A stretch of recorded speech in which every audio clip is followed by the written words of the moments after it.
Lakeland Public Television's Common Ground is brought to you by the Minnesota Arts and Cultural Heritage Fund. The silk that I'm working on today is a bate silk. It's a China silk, is another name for it. It's a very light, 6 millimeters in thickness. And it's very light and breezy silk, almost see-through. I'm going to be using the tajanting, and this is a tool that has a little handle and a little cup, and the cup scoops up the wax, and then it has a little spout that allows the wax to drip out of the edge of it. So what I've already drawn some little semicircles that I'm going to work within to do my designs. I've got a little format to keep me within a certain space. So I kind of have to keep the tool moving in order for the flow of the line to be consistent. Scoop up some more hot wax and figure out where I want to start.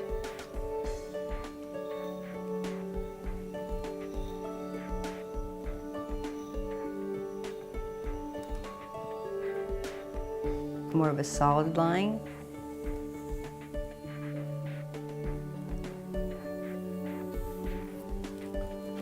As I draw now, this is just totally like automatic drawing, where, you know, I've always spent lots of time drawing birds and fish. So this project, a lot of times I plan out a design, and sometimes I just kind of go with the flow, where it's what I call gestural abstraction. So it's an abstract of a bird, but it's kind of gestural line, real free form lines. Wherever the wax is going to be a white line. And it will also control the bleeding of the dyes. So when I paint the dye inside this shape, it will bleed up to the edge of that line. Unless there's a break in the line, it will stay on this side of the wax, the dyes.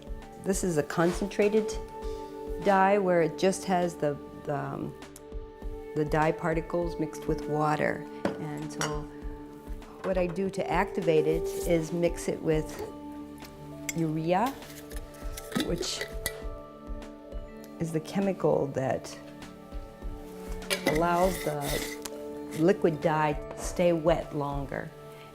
So I'm going to go in to my shapes and get a sense of how thick the dye is. It's thick enough that it's not spreading, it's not seeping, bleeding, but instead it's staying where I paint it. After this is all done, I'll actually roll it up in paper and put it into my steamer over on the stove. And that's how you set the dyes, by steaming it for 40 minutes. So this is wearable art, and it's a great thing to be able to make some art that people love to wear. So it's a new thing for me, getting off the wall and onto people and into windows. But the silk has such a translucent quality. I just love how the light passes through it. So it's a lot like stained glass. This method of this automatic writing is I just love doing it. It's so meditative, and I just kind of lose myself in it. And especially with working with the wax, just love to watch the wax flow. I like to experiment and allow things to reveal themselves to me. By working free form like this. But I'll keep adding layers as they dry. I'll add layers of color, and then I can go back actually after the dye is dry and add more wax over top of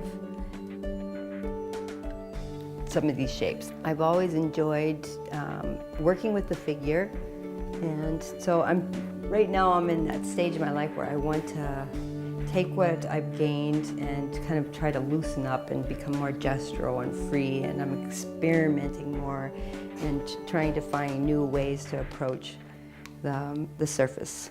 I spent lots of years trying to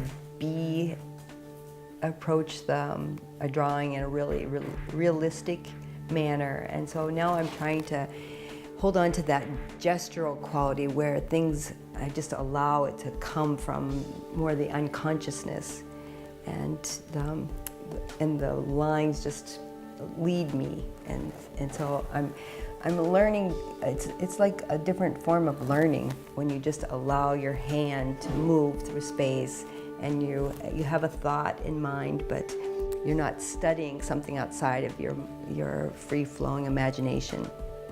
And so, like this bird right here, to me, this is just magical how it came about, you know, and the way it bled, and the freedom of the line. And it wasn't premeditated in any way, that it came from the end of my hand.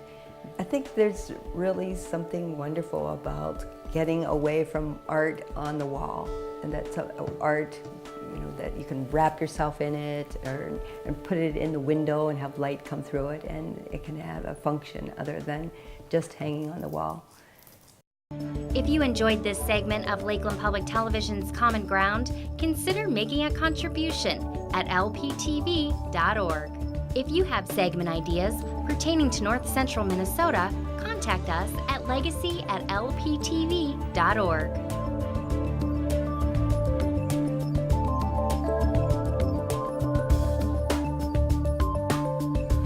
Common Ground is funded by the Minnesota Arts and Cultural Heritage Fund by the vote of the people on November 4th, 2008.